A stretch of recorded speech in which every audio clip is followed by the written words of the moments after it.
Welcome back, everybody. Breaking news on the question of who might need to testify at the impeachment trial. A judge today dismissing a high-profile case that could have set a precedent for potential impeachment witnesses. A top aide to John Bolton had sued to avoid testifying in the House. The judge dismissing that lawsuit after the House dropped the subpoena. The key here is that Bolton had cited that suit as a reason not to testify. That obstacle no longer existing. Joining me now is former acting Solicitor General Neal Katyal. Neal, good evening to you. Thanks for joining us on this. Some major breaking news with regards to the possible testimony from John Bolton, as I just talked through a bit. I want to play a bit of what John Bolton said about this case last week, and then get you to weigh in. Although I have a lot to say on the subject, the prudent course for me is just to decline to comment at this point. Why not testify? People ask. I want you to have an opportunity to answer that. Well, I appreciate that, but as I say, Dr. Kupperman, my former deputy, is in litigation now on what to me is a critical separation of powers question. When the House issues a subpoena, and in his case, and I think it would be true in mine, the president tells him not to testify, which authority controls? Dr. Kupperman went to court to seek the third branch's opinion in this conflict between the first two. So waiting on the opinion of Kupperman's case, we have that opinion. It's now moot. Nothing seems to be standing in the way of a Bolton testimony. Is this excuse, Neal, now gone?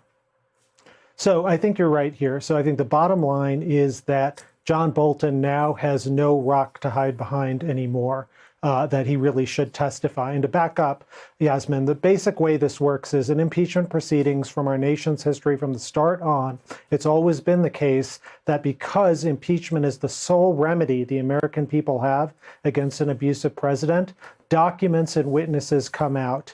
For example, in the Andrew Johnson Senate trial, there were 41 witnesses. President Polk once said in 1846, in impeachment situations, Congress should get everything that they want. And what President Trump did is he issued an unprecedented gag order. It's never happened before in American history that the president has said everything, every witness, every document can't be turned over. And there were obviously some witnesses, including Trump administration officials, who defied that and went and testified in Congress, like Ambassador Sondland, Fiona Hill, and the like. But Bolton and Kupperman did not. They instead filed a lawsuit saying, we don't know what to do. Now, while their lawsuit was pending, there was a separate case involving Don McGahn, the White House counsel, and in an opinion by Judge Jackson, she rejected in the most sweeping, elegant terms Trump's claims about immunity and not having these witnesses testify and the like. And the bottom line is now Judge Jackson's opinion, which says, quote, presidents aren't kings, and folks like McGahn have to testify, is now going to control what Bolton has to do. The Kupperman lawsuit as well was something that Mick Mulvaney, I believe, wanted to attach himself to, that Bolton and Kupperman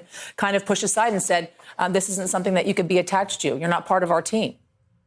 Right. I mean, all these witnesses were trying to hide and not tell what they know to the American people. And as you were discussing earlier in the panel, the New York Times story from yesterday explains exactly why. Because Bolton, Mulvaney, Esper, and Duffy, the four exact people that the White House, that the Democrats have wanted to testify as witnesses in the Senate, those are the four people in the story. Those are the same people trying to hide behind these rocks. And what the federal judges have said, and in particular Judge Jackson, is, you can't do that. This is the American people's right. And what Donald Trump is essentially doing is saying, even in the Republican Senate, the Senate that his party controls, right, he's not going to let these witnesses testify. I mean, he is so afraid of the truth coming out. He's acting as guilty as sin. So this is a huge development here. What is the likelihood? Because you heard it from John Bolton's mouth in that NPR interview that I just aired, and that he said before he brought up the Kupperman case, he actually said, look, I have a lot to share, but I'm going to base my decision off of what is decided within this Kupperman case. And now that has been put aside. So what is the likelihood that we could feasibly see John Bolton testify in this Senate trial, that there would be enough pressure placed on Leader McConnell in which he would have to concede and say, yes, John Bolton will be testifying, along with possibly Pompeo, with Mark Esper, with Mulvaney following the lead?